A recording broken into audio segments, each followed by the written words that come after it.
Hello, everyone. Thanks for joining us today for this special call with Tony Khan to discuss the upcoming Ring of Honor Final Battle pay-per-view event this Saturday.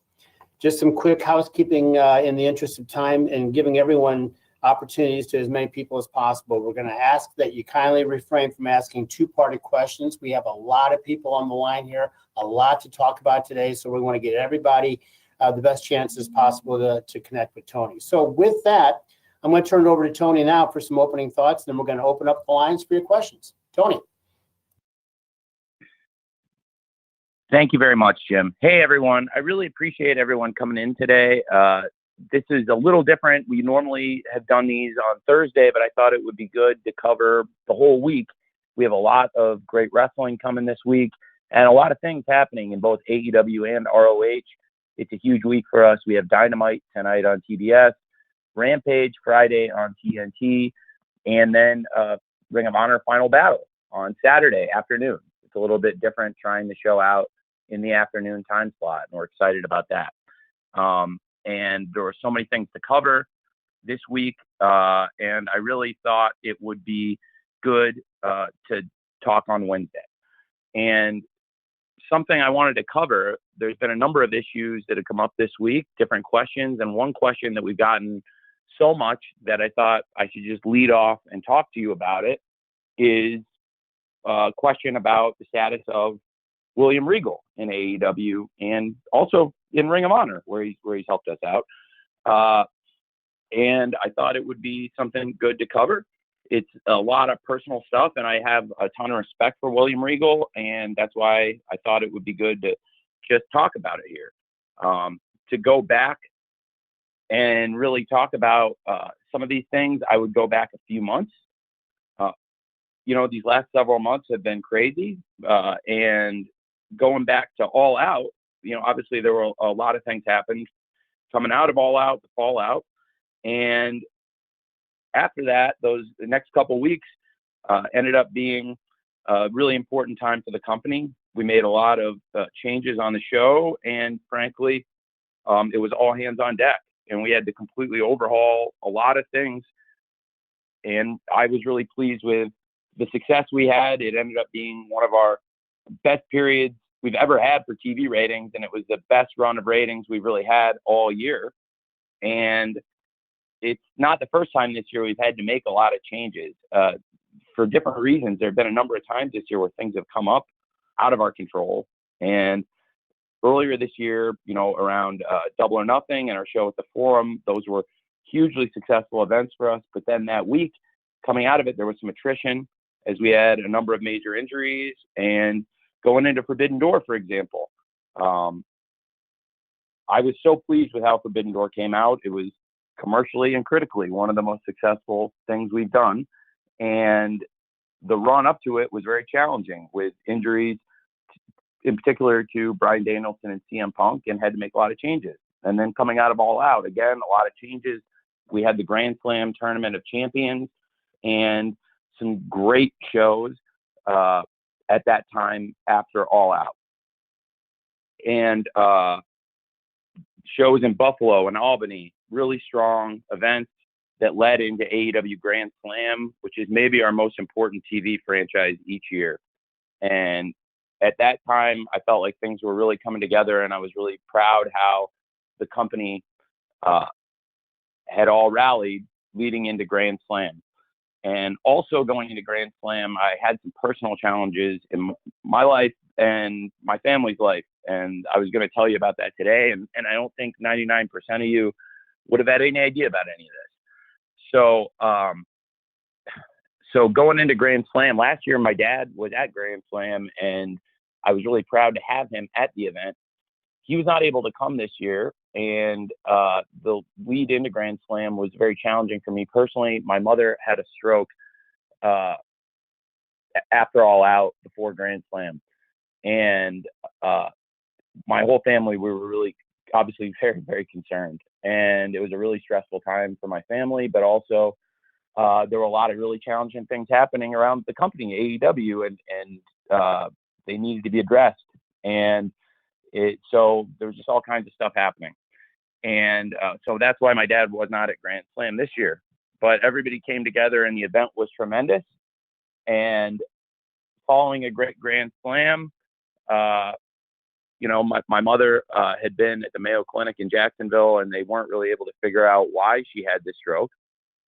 And that was pretty scary. And,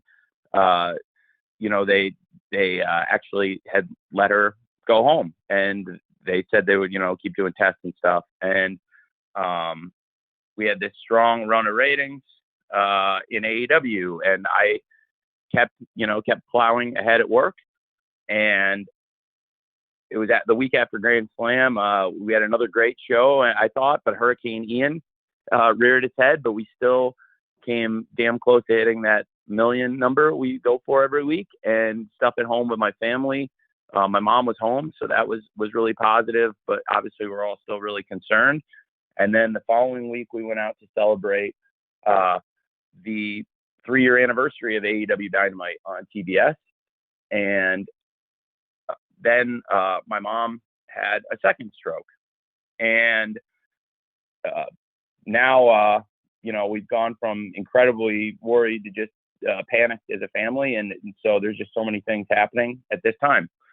And this was right around my 40th birthday, which was probably about as low key of a 40th birthday as you could have. I watched Monday Night Football at my parents' house with my parents. My mom was hooked up to a lot of machines, and I was just praying that my mom's surgery would go okay.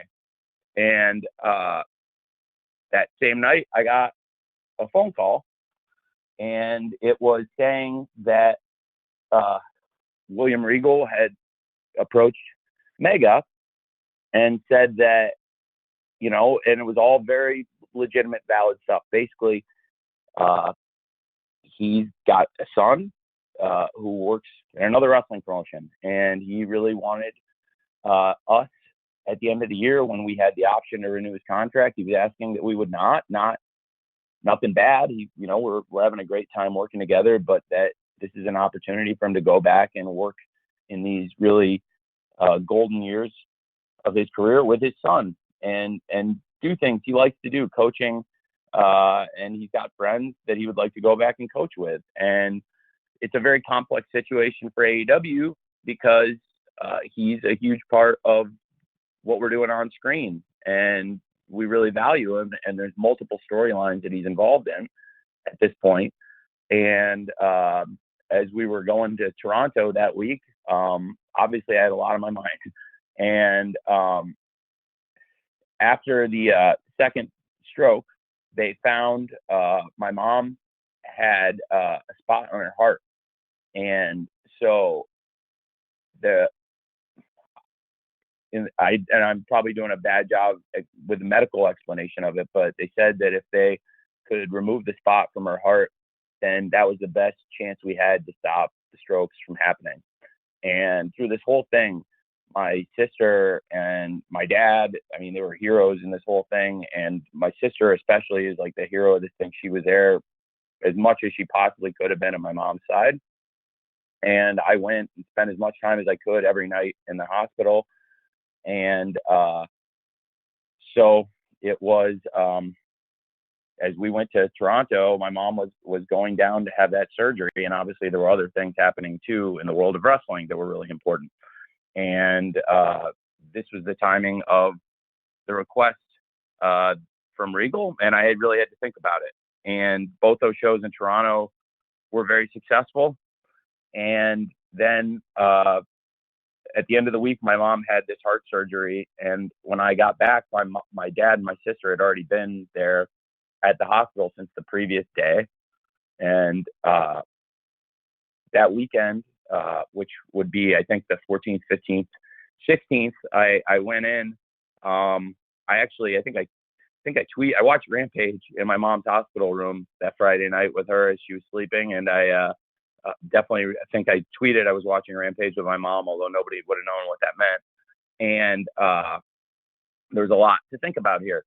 And we had a Jags game that weekend against the Indianapolis Colts.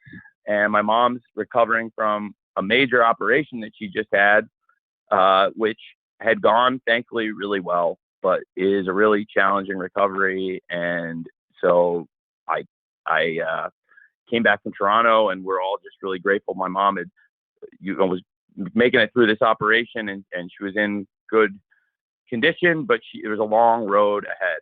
And so if I thought my mom was hooked up to a lot of machines before, I got back, and good Lord, there's just dozens of machines. And when I got back, my family was pretty exhausted, and I kind of tagged in. And then I found myself spending the nights in the hospital, and they were spending the days there. And we played the Indianapolis Colts that weekend, and I went to Indianapolis and then flew back. And then I went back to the Mayo Clinic on the Sunday night. I think that's October 16th, I want to say. And, again, my dad, my sister, and my mom's best friend, they've been there a lot and during the days, and I was trying to spend the nights there. And my mom was asleep, and I got a message from Regal, and it was asking if we could talk. And I made time to talk to him, and I went outside the hospital. And so I'm sitting out on a park bench out in front of the Mayo Clinic on Sunday night.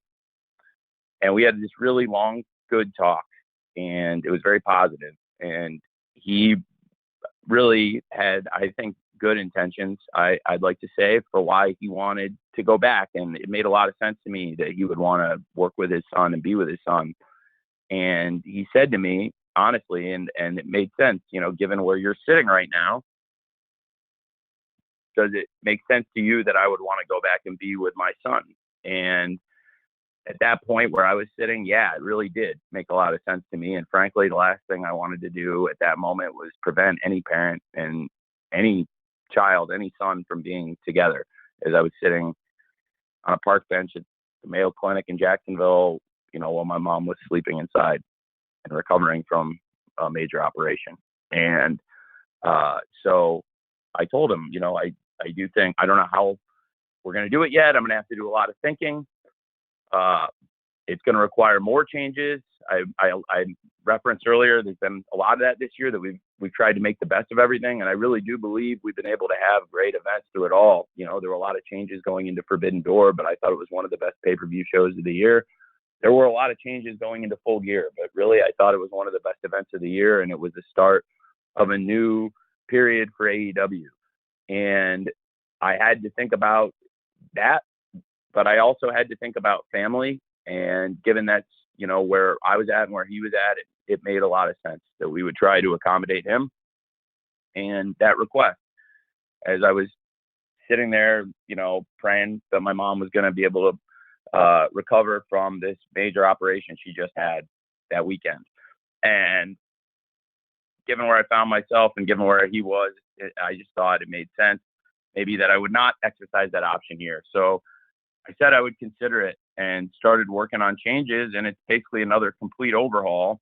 And like I said, we had made major changes going into Forbidden Door. We made major changes coming out of All Out, going into Grand Slam. But these were really successful periods for us. Forbidden Door, it wasn't the smoothest run in, but it ended up being an amazing show. All Out, coming out of it, is probably the most successful period of TV we've had this year. And there were so many great shows there with great matches in Albany and Buffalo leading into Grand Slam. And then coming out of that, some great matches in Philly and an awesome 3-year anniversary show in DC. And I was really proud of what we did in Toronto. And then after that call with Regal, we had Title Tuesday. And from then on, we made changes to get to Full Gear and through Full Gear as strong as possible. And I thought Title Tuesday was a great show. To say we leaned into things with Regal and MJF would be an understatement, but I think that was a real life situation too. And that 20-minute promo was outstanding. It was tremendous storytelling, I think. And again, it set a table for a different direction that helped us get to where everyone wanted to be. Later that week, we had Rampage live at Daly's Place in Jacksonville. And I sat with Regal for over 90 minutes in my office afterwards. And this is probably the longest one-on-one in-person talk I've ever had with him. And, we talked, and I told him I'll make major sacrifices to this company to do the best thing for you and your family, because this is a family first company. And the person I'm releasing, later this month, who's still with us, I think it's fair to say, through the holiday, has been an essential part of multiple TV stories and is still an essential part of the TV as of tonight. And we've done a lot of things to help him create the best situation he can for his family. And for me, my mom's doing really well, and we're really grateful. And it's amazing. We just had this great Thanksgiving, and she's doing better. It seems like better and better every day. And I'm so grateful for that. And I'm grateful to my dad and especially my sister for being there for every moment of the recovery. And also I'm grateful that I was there a lot, as much as I could be. And it was probably in a lot of ways the most time I spent with my mom this year. And even though I spend a good amount of time with her, and it's, where we're at, I thought we had a great pay-per-view show. And now for Lord Regal, I'm wishing him the best, and he knows I wish him the best. And we've had conversations even this week, and he's, I think he's grateful for what I did, but also I know he enjoyed his time here, and I've enjoyed the time with him. And it's hard to see him go, but it was a challenge to arrive in a place where we were able to make it compelling, and he's not gone yet. Now we're going into Wednesday Night Dynamite tonight, and a big week with the Ring of Honor pay-per-view. And, in pro wrestling, you have people butting heads in the ring and also backstage. And it took a lot of hard work to get to where we are. In the end, like I said, Full Gear was an incredible success for this company, commercially and critically. It's one of our best pay-per-view shows we've had. And this year we've had a lot of great shows. Despite challenges, we've been able to keep the company strong throughout the year. And, in the end, there's a lot of happy endings here. And I'm most happy that my mom is doing better. And that whole situation probably led me to a place where I had a better understanding of the reasons why Lord Regal would want to be in a place where he could work with his son as much as he wants and be with family. And I probably won't be able to facilitate every family reunion, but I do try to make this a family first company. And especially in this situation, that's what we've done. And, there's a lot of exciting things happening in AEW now we could talk about. There's a lot of exciting things happening in Ring of Honor going into Final Battle. And I'm excited to talk about those. And now I can open it up for your questions, if that's okay. Yeah, absolutely, Tony. Thanks for your time on that. Thanks for your thoughts, for sure. I'm sure everyone really appreciates them. So we're going to start with Stuart Myrick from KTXX FM, The Horn in Austin. And we're going to follow Stuart with Brandon Thurston from WrestleNomics. Stuart, you ready to go? Yes, I am. Tony, first of all, thanks for your time. Thoughts and prayers for your family as your mother recovers. Having dealt with that myself with my family, I can attest to the strain that it can put on you. So thoughts and prayers. And oh, by the way, welcome back to Austin. Thank you, sir. Appreciate that. Quickly, just do you have any updates on the possibility of Ring of Honor returning to television on a weekly basis? Well, whichever platform it is, I'm really glad you asked me that. It's a very timely question with Final Battle coming up. I've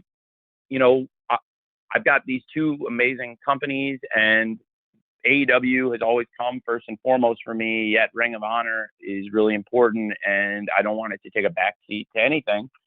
I also don't want it to always be the focus of the AEW TV. So after this week, I will really be limiting how much Ring of Honor you see on the shows. And going into Final Battle, there was a good amount of Chris Jericho and Claudio's story, but a lot of the other Ring of Honor champions or the Ring of Honor matches, some of them have been on Rampage or even at times Elevation and Dark, and doing things using our other platforms like streaming YouTube and things like that. So for the future of the TV, I'll address it after Final Battle. It's a really good question, and I think let's get through a really big week, starting with Dynamite tonight on TBS, Rampage Friday on TNT, and then obviously Final Battle this weekend. And I think it's something I would like to address, and it's a good question that you asked, but I'm going to punt it to Saturday, and then I can talk a little bit more about it there if it's okay. Thank you for asking and setting the table for Saturday. Thanks, Stuart. Okay, as promised, I'm going to call on Brandon Thurston from WrestleNomics, and Joel Torres from Contralona will follow Brandon. Brandon. Hi, Tony. First, I want to extend best wishes to you and your family. Thanks, man. I really appreciate it. I was wanted to ask you about the Rampage ratings. The rating on Friday was a new low, but it's just sort of a data point in a wider trend. I was wondering if you could talk about what you think the reason is. Has promoting Ring of Honor on Rampage played a role in that, and what can you do to improve ratings? I definitely definitely am looking to put strong matches on Rampage. I think we'll have a big card this week, and with the depth of the roster, I think now it's a time for me to really put all hands on deck to put the strongest shows I can on Friday. And I always try to listen to the feedback from the fans. So going forward, I'm going to try to put things on the Friday show that I think will have the best chance to bring in that audience. So I'll look back at what has historically done really well, because we've had a lot of good history of shows that have done well on Friday. And, there's people that have drawn in those spots, and then look at the people that necessarily haven't drawn as much in those spots, and what can I do to help those people. And on the other hand, probably what can I do to put the show in the best position, utilizing people that have a history of drawing well on that show. Appreciate it, Brandon. Joel Torres from Contralona is next, and then I'm going to follow Joel with a write-in question from Max Everett from Sportskeeda Wrestling. Joel. Hey guys, can you hear me? Yes. Yeah. Hi Tony, how are you? First of all, I lost my dad a few months ago via cancer, and I can relate with you right now. So I'm wishing you all the best for you and your family. All right. Thank you very much. I'm very sorry. I'm very sorry for your loss, and thank you for saying that for me. I'm sorry for your loss, and thankfully my mom's doing a lot better. But I'm sorry you've been through that. Thank you. I appreciate that, really. My question is about Latin America. You guys started to present AEW shows on Canada. Now you will go on 2023 to the United Kingdom. What about Latin America? Is that something that you have in plans in the near future? Thank you. It's a great question. And it's something, we've just upped our international presence in the past year on TV and streaming, and we made our first international trip to Canada this year. And next year we've announced we'll be going to London. And certainly there are great Latin American markets where I think AEW would have a lot of potential, and it's something we'll definitely consider going forward. I don't have a date or anything circled for that, but it's certainly something we have talked about and would consider. So far we've obviously only done one international loop, and next year it's definitely something we're going to hopefully look to do more of, although I don't have an exact date, or I can't promise it would be next year, but certainly it's the kind of thing we'll be looking at. Okay, thank you very much, Joel. I've got a question here from Max Everett from Sportskeeda Wrestling I'm going to read, and then Joey Hayden from the Dallas Morning News will follow. Tony, it's pretty simple. Can we expect Ring of Honor to run their own international events in the future, as others Well, that's also a good question. I believe Ring of Honor actually has done more international stuff than AEW. I've actually gone to see Ring of Honor in England before as a fan years ago. So, Ring of Honor probably has had more in their, Ring of Honor's been around for over 20 years. So it has a lot more history and time to have done some of these international tours and things like that. But absolutely, I think Ring of Honor doing international events in the future makes a lot of sense too. Both companies have a great history, although Ring of Honor has been around longer. AEW's probably expanded quicker, I think it's fair to say. And both, I think, companies would do really well touring internationally. Very good. Thanks, Tony. Thanks, Max. Joy Hayden from the Dallas Morning News. You're going to be called upon right away and followed by John Orchiola from Screen Rant. Joey.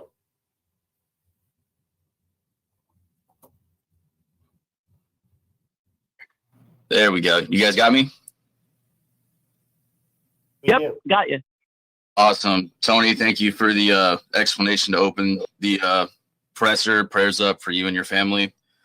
I actually just had an interview with Athena yesterday about her match on Saturday, and she was hoping that you have an extravagant celebration planned for her at her hometown show in Garland at Winter is Coming after she wins the Ring of Honor women's title. What have you sort of seen from her since she joined AEW, and what do you think the future holds for her? I am incredibly impressed with Athena. And while I can't say that all of us AEW officials condone her recent conduct, I would say that it has made really compelling television. And I think she has reached another level in the past several weeks, in the past couple months. I think she's taken her game to another level. And this aggressive side of Athena you're seeing, I really like it. I think it's it is compelling TV, and it's she's a great talent, and I think she's doing her best work in AEW right now, and she's facing wrestler in Mercedes Martinez, who's somebody who in both AEW and Ring of Honor has been a great champion for Ring of Honor and a formidable presence, and really one of the most respected veterans in the locker room in AEW. So it's going to be a great match. And I think there's an issue of respect here because Athena has not shown respect to the other wrestlers, respect to the people in that locker room. And now Mercedes Martinez is back to really fight a locker room bully. And it's going to be a very compelling situation. Should be a great match at Final Battle on Saturday afternoon. And Athena, I think, is, tremendous. And in particular right now, she's just doing great for us. Thank you very much, Joey. John Orchiola from Screen Rant, you are up next. Amy Nemedy from WrestleJoy will follow John. John.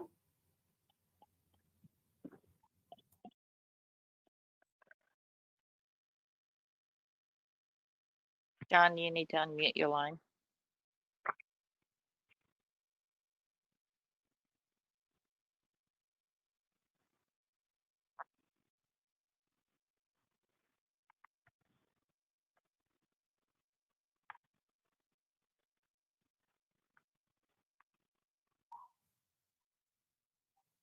John, if you hit the red microphone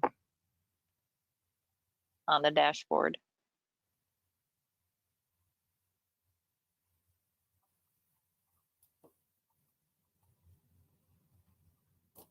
John must be having problems. Okay, do you want to go ahead and jump to Amy? And then we can try John a little bit.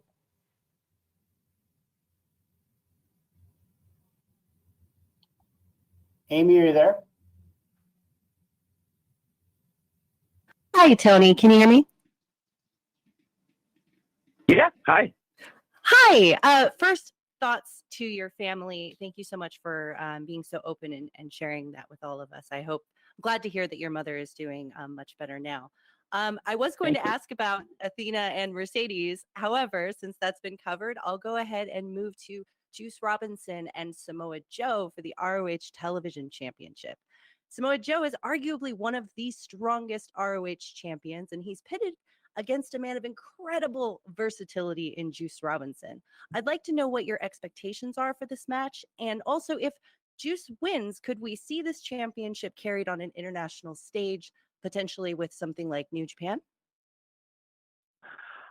I absolutely think that there's a connection between Ring of Honor and New Japan. It goes back long before I was involved with either company, frankly. And at one point, it was a relationship I would have liked to have interjected myself into. And now I find myself sitting in the catbird seat between the two companies. And it's really something to consider. I think Juice Robinson has a great history in New Japan. Obviously, he's a former U.S. champion. He's got great wins in New Japan over some of the biggest wrestlers on the planet. And I do think he's a potential great TV champion for Ring of Honor. And if he were to win the match, I think he could defend the title potentially not only in Ring of Honor or at times in AEW. Although, like I said, I am trying to not have quite as much focus on Ring of Honor on the AEW shows to make sure I get all the focus on all the AEW stuff too. But there's a time and a place for that. And certainly that's something to consider. And yes, if Juice wins the Ring of Honor World TV title, I think it would be something to consider that he could do title matches in New Japan Pro Wrestling, which is, again, our relationship with New Japan is very strong. And that's something else I could probably talk more about on Saturday, as we're covering Ring of Honor stuff. So it's a great question. Thank you. Thanks, Amy. I'm going to do a write-in question here from Kimmy Sokol from the Pop Break. And after I read it and Tony responds, we'll try John again, John Orchiola from Screen Rant. So John will be on deck after this question here from Kimmy. With her extensive work with the Ring of Honor's women's division, do you plan on using Maria Kanellis-Bennett in a backstage capacity? We talked about that, and I have had good discussions with Maria about her own women's wrestling army and some of the different wrestlers out there, and she's got a great eye for the talent, and she's very knowledgeable about wrestling and in particular women's wrestling personnel. So it's something we talk about on a pretty regular basis, actually. All right, Kimmy, there you have it. John, we're going to try John Orchiola again, and then following John will be Bill Pritchard from WrestleZone. John? Hang on here. Hi, can you hear me? We can. Yeah, I can. Oh, good. So sorry about that. Technical difficulties. Tony, first of all, my best wishes to you and your family. My prayers as well. I wanted to ask about. Oh, thank you.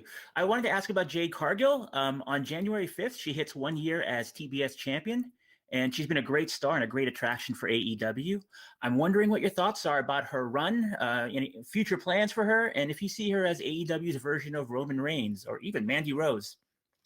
Well, I see Jade as her own great star, and I have so much respect for Jade. I'm excited that she'll be in action tonight. It'll be a bit of a personal situation as she's taking on her former baddie, her former employee, Kiera Hogan, in a trios match where Kiera is teaming up with Madison Rayne and Sky Blue, who have been really positive forces in the women's locker room, taking on a trio of baddies. Jade Cargill with her baddies, Red Velvet, and of course, Layla Gray.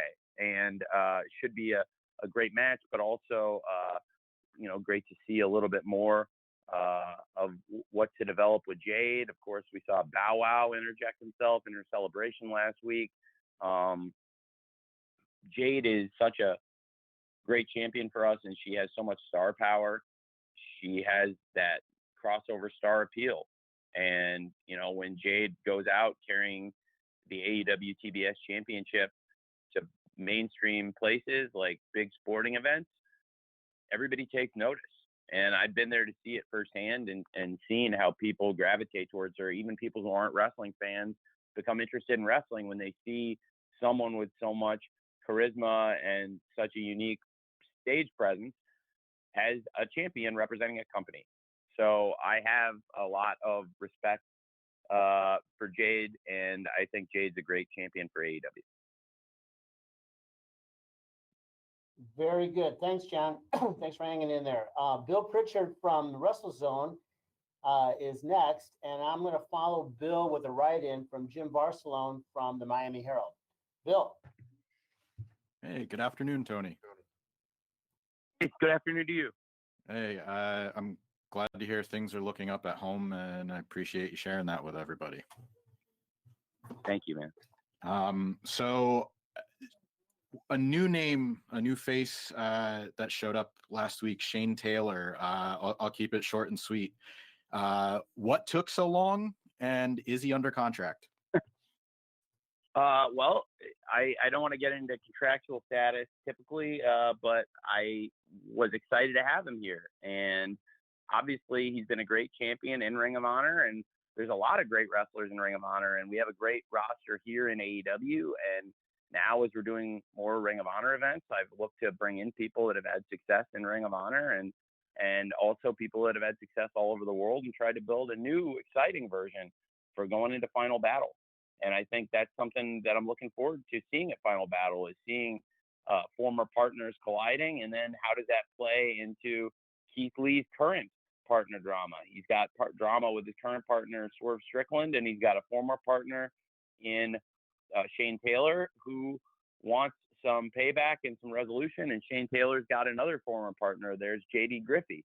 So it's a family affair. It should be very exciting at Final Battle to see Shane Taylor now in this new Ring of Honor. And so, you know, to be fair, it hasn't been that long since, you know, that we've been doing these Ring of Honor shows. It's only my third pay-per-view and third full Ring of Honor event. But Shane Taylor is somebody, you know, from the beginning, it's been a good name we'd consider. And I think when the situation with Keith Lee came up, it was actually Keith Lee, when we were talking about ideas, Keith Lee brought it up to me, and I thought it was a great idea. And, you know, I think when people have good ideas like that, I want to support them. And so I thought Keith had something there. Very good. Thanks, Bill. I've got a real quick question here from Jim Barcelone, and after you respond, Tony, Dom D'Angelo from Ad Free Shows will be next. Jim asks, are the creative teams different between AEW and Ring of Honor? There is a lot of crossover in the people that help me with both things. I mean, I am the head of both creative teams and generating a lot of the content. And I work with a lot of the same people. There are a few people that are different on the different sides, a few people in the coaching that do the coaching in AEW, but not in Ring of Honor, and vice versa. And so that's, you know, that's probably a big difference. And there's, you know, some different announcers, different production team, but there's definitely some crossover in the people too. Very good. Thank you, Tony. Dom D'Angelo from Ad Free Shows is going to be next. And then we're going to I'll announce our next journalist after Dom's question. Hey, Tony, can you hear me okay? Yeah. Hey, okay, good. First off, I want to say prayers for your mom and your family. Thanks for sharing all that. But my question for you today is something the wrestling fans appreciated too, especially when AEW started, and is the inclusion of legends into the product. So you've had names from Ricky Steamboat to the Rock and Roll Express to Greg Valentine sitting in the crowd. And I could go on too. Dory Funk showed up. But two guys that really stood out earlier on were Arn Anderson and Jake Roberts. I remember their confrontation in the ring and everything like that. Both of them still under contract and both still big personalities and legends. Both have also expressed how much they love the company and would love to be a part of the product and stuff like that. Would we possibly see them get more involved as the product carries on, whether that's in AEW or ROH?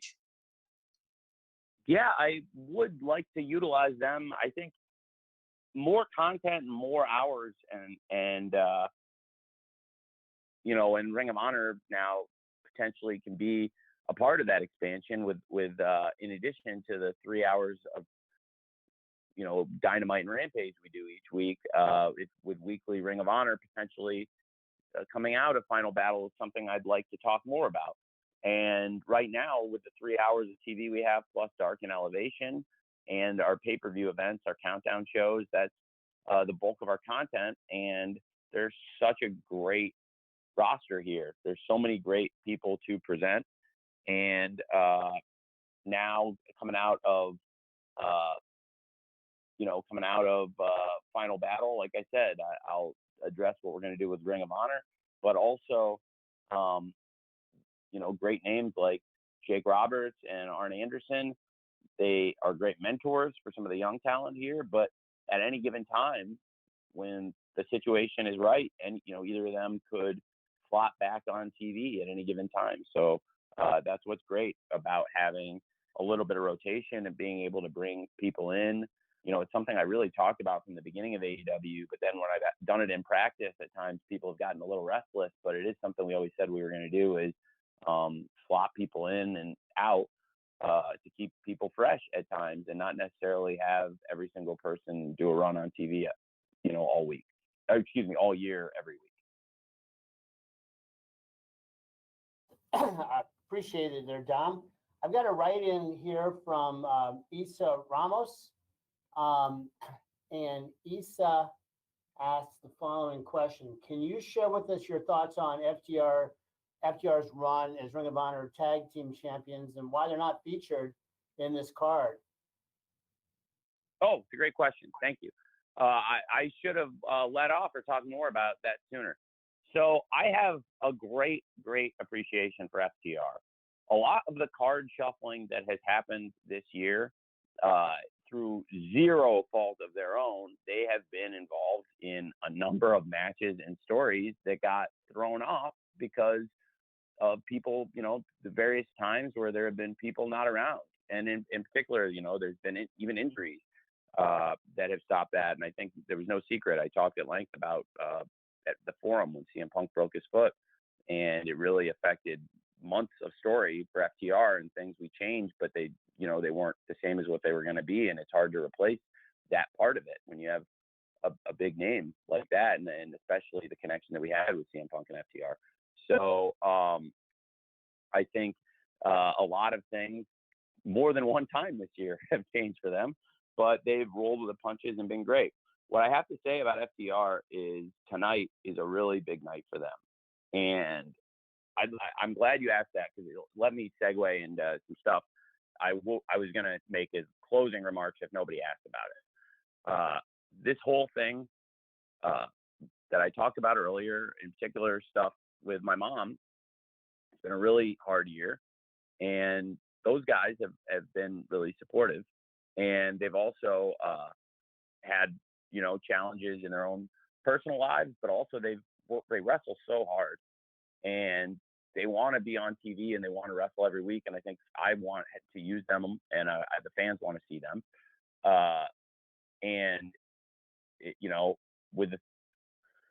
With them being all over the world, there's been times where, I've had stuff for them that's had to change because of either a commitment to another organization. There's been times where I've had stuff change for them because of, their partner not being out injured. And then now we've got this huge opportunity tonight. And the stuff I was talking about before also, that, in relation to my personal life, my family, I am today, I kid you not, guys, I am truly filled with the Christmas spirit. This is, to my family, like the biggest Christmas miracle, that my mom came out of this okay, because it was a really scary situation. And from the uncertainty we had, even just like really, say, weeks ago and especially months ago, it's come so far and it's been so great. And nobody loves Christmas more than my mom. Really, truly, nobody loves Christmas more than my mom. So starting tonight through the holiday season, there's going to be a lot of Christmas on the show. And a lot of Christmas spirit. And in relation to those guys, I have to say, with FTR, what they've done this year is pretty remarkable. They have been world champions already in 3 different companies, Ring of Honor, New Japan Pro Wrestling, and AAA. They've defended those belts all over the world while also competing at a high level in AEW. And Dax has also been moonlighting as a great singles wrestler for us. And they want to do more. They want to do much more, and people want to see them do more. And I think it's great. And so going into tonight, first of all, something I meant to say at some point in this call, and now this will be my segue into it. I feel like Bill Murray in Scrooged, like I have a new lease on life, on wrestling, on everything, and they're a big part of it. And so now they happen to be facing two guys that have also been a huge part of, again, this a period with a lot of changes in AEW, but also in my own life, a lot of changes and difficult things, and that's the Acclaim. And they've been one of the greatest homegrown success stories in the history of AEW. Tonight is a really important night for AEW because you have the AEW World Tag Team Champions, the Acclaimed Wrestling, FTR. They're the former AEW World Tag Team Champions, but they also hold most of the other World Tag Team titles in the world. So you have all this gold out there, and it's a match for the AEW World Tag Team Championship, which we're putting first and foremost tonight. And I'm just so excited for these two teams to get to wrestle. We've been teasing it for a while, and it's funny because I guess maybe it's been maybe people haven't picked up on it, but I feel like they have, because when I've seen it, certainly the crowds have reacted when they've seen FTR and the Acclaim out there together. And they had a great 8-man tag where they were partners several weeks ago, and then following up on that, there was a tease last week on Dynamite that the Acclaimed were going to announce really who they thought they should wrestle, the best team, or in their words, the second best team, I guess, if they think they're the best team. But they were looking for the best possible challengers, and that led us to FTR, and that was last week on Rampage. And I think one thing I can do for Rampage is by having stuff like that, compelling segments that make a difference and really are very impactful and important in AEW, by consistently doing things like that on Rampage. That is one thing I can do to really strengthen the show, by having consequential segments like that. And that was a very consequential segment. So now coming out of that, it's official. It's going to be FTR versus the Acclaimed for the championship tonight. And FTR, they will definitely be holding at least 3 tag team championships coming out of tonight. Potentially, they could also be the AEW World Tag Team Champions after this match, but the Acclaimed are going to have something to say about that. So you asked me about Final Battle. Well, I would say that, FTR, would be fair to say they are the MVPs of these first 2 Ring of Honor pay-per-views. Where are they? Where is their match? Well, I think it's very fair to let them get through this match tonight. Let's see where they end up coming out of this match with, and let's see where we end up with the best possible match we can put on Final Battle, given the circumstances. And so we're going to focus on tonight on Dynamite. And like I said, I'm excited for the show. I'm excited to kind of kick off the Christmas season tonight on AEW Dynamite on CBS, which hopefully nobody will have any need for Hallmark on these Wednesday nights, and they'll get all their fill of Christmas on AEW. And in all seriousness, FTR, I just have so much great stuff to say about both of them, as you can probably tell. And now it's a big night tonight for them. And then when we get out of that, we'll focus on Final Battle.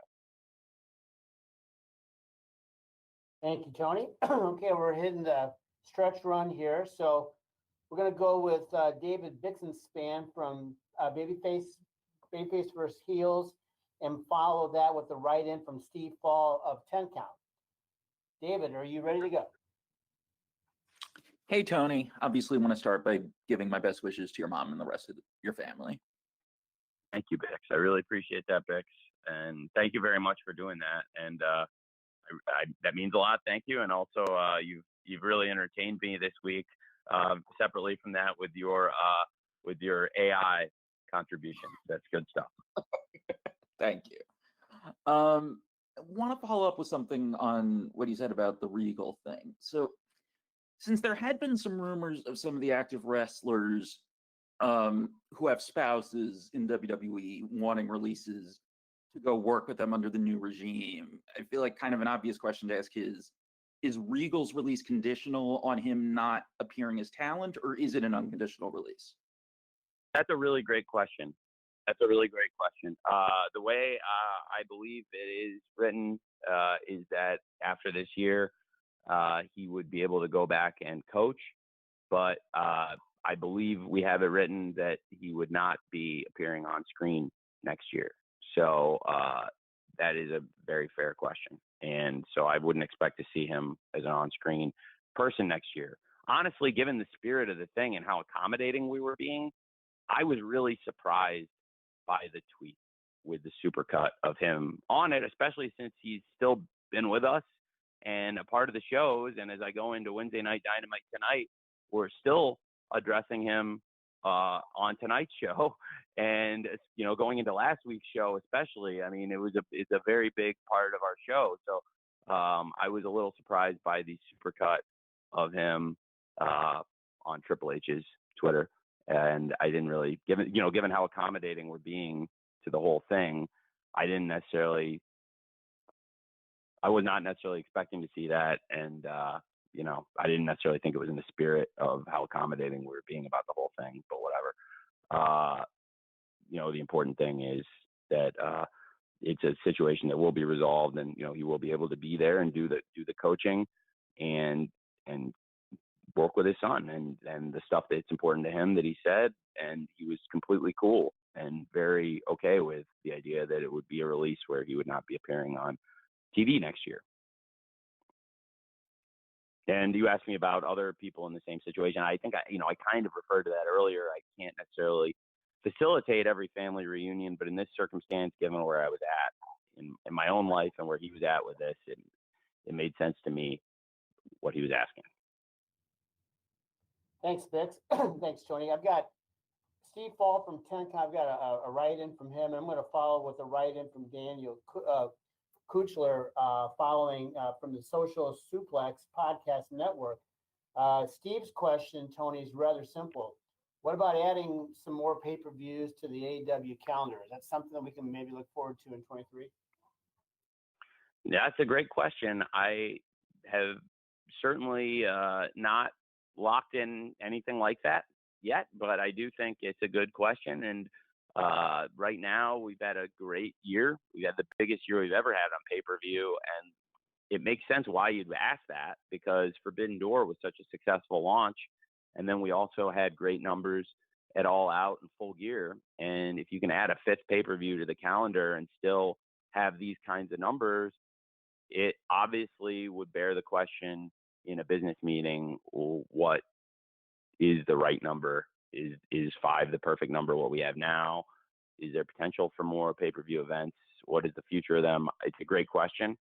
And that's, exactly the kind of thing we would talk about in a confidential business meeting that I probably couldn't talk about here. But I would say that, there's the success of the pay-per-views this year certainly, makes you wonder if there's anything to that. But I also would say that, if you're going to quote me on that, please don't omit the back end of this quote, which is that I really think that one of the great things about AEW has been the emphasis we put on making the events we do have very special, and we've built them up as such.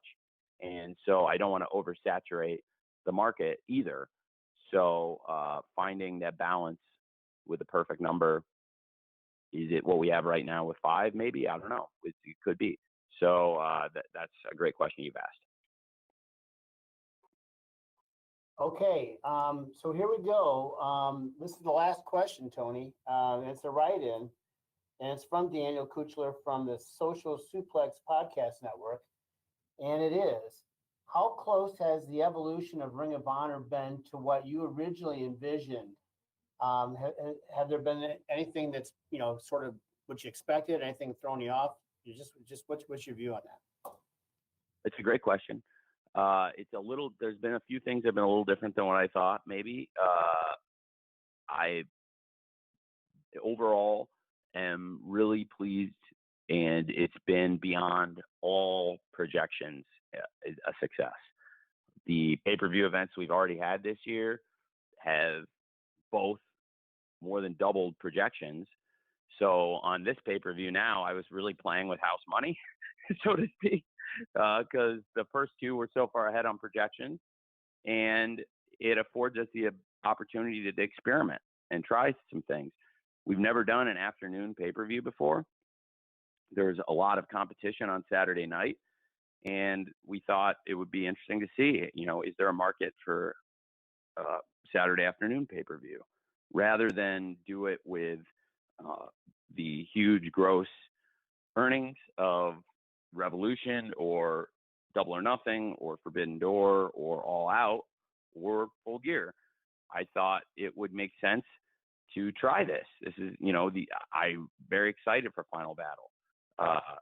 And in talking about Final Battle, I don't think you can talk about this event without talking about Chris Jericho and this Ring of Jericho run he's been on.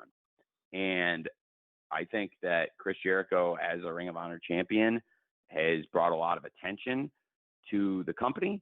And now it's also, frankly, led to one of the most exciting in-ring runs of Chris Jericho's career, which is pretty amazing over 30 years that you look at this and that it holds up as such a strong run of matches for somebody who has had one of the most prolific careers I've ever seen in pro wrestling.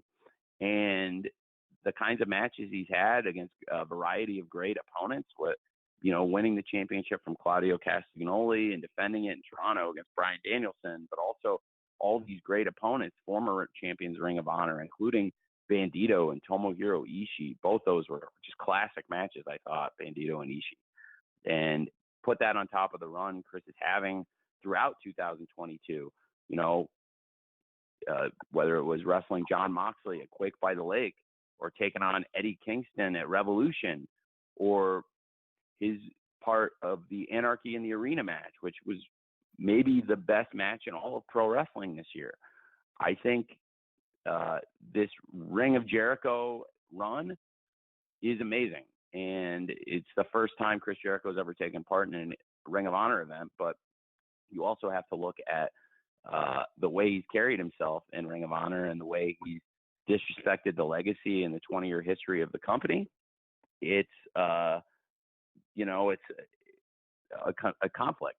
And Claudio Castagnoli, I've spoken a lot about how we're all affected, and I think that he's somebody who's been affected as much as anybody by the departure of Lord Regal. And now going forward, I think tonight with Claudio wrestling tonight, we'll see how he's affected by this, but also there's high stakes on this match. What is the future of the Blackpool Combat Club? And if Claudio loses this match, what is his future in pro wrestling or sports entertainment? Chris Jericho has said if Claudio can't beat him, Claudio is coming to join the Jericho Appreciation Society, which would be a sight to see Claudio and Jake Hager reunited. Tonight, we'll see them lock up in a tag match on Dynamite on TBS, but could they potentially be partners again? It's an interesting scenario. There's a lot of interesting things on Final Battle, and one of the many interesting things about the show will be trying an afternoon pay-per-view and seeing if there's merit to it or not, but it'll be interesting to learn it. And I think one of the things we're going to learn will be what is the future of Ring of Honor, and is it gonna will we continue on in this Ring of Jericho run, or is Claudio going to save the company, or is something else going to happen? There's a lot of ways it could go, and people, like I said, people would want to know about what FTR will be doing. Well, I think the number one match they have on their plate right now is the AEW World Tag Team Championship. And I think it emphasizes the kind of responsibility there is when you're carrying World Tag Team Championships from several different companies around the world, and then challenging for, what I believe is the most prestigious tag team championship on the planet, the AEW Tag Team Championship tonight on TBS. So there's a lot to address still going into Final Battle, but I think hopefully we've covered a good amount, and we'll cover more tonight on TBS and on Friday on Rampage. And then, as I said, after Final Battle, I can talk to you a little bit more about how the future of Ring of Honor is going to go. And one thing I feel really, really good about is the present and future of AEW. And I really appreciate everybody being on to talk about it today. And we'll see what happens tonight on AEW Dynamite on TBS. But, there's a lot of personal stuff on this call. And, I really appreciate a lot of the sentiments people have expressed. I've already gotten a lot of messages while I've been on the phone here with you from people who had no idea about any of this stuff. And, I really just very grateful to my family and how everybody pulled together in a challenging time, especially my sister and my dad, and rallying around my mom. And I'm so proud of my mom and how she's kicked out of this thing. And I'm really excited about the rest of this year and going into 2023 for AEW. Thank you very much. And Jim and Mandy, anything to say before we wrap this? No, I think we appreciate you beginning and concluding this session with the reporters with those sentiments about your mom, Tony. And so thank you for that. Thank you for being as accessible and as expressive as you are. I'm sure everybody here online appreciates that very, very much. So with that, everybody, we are at the end of our time. As always, look for an audio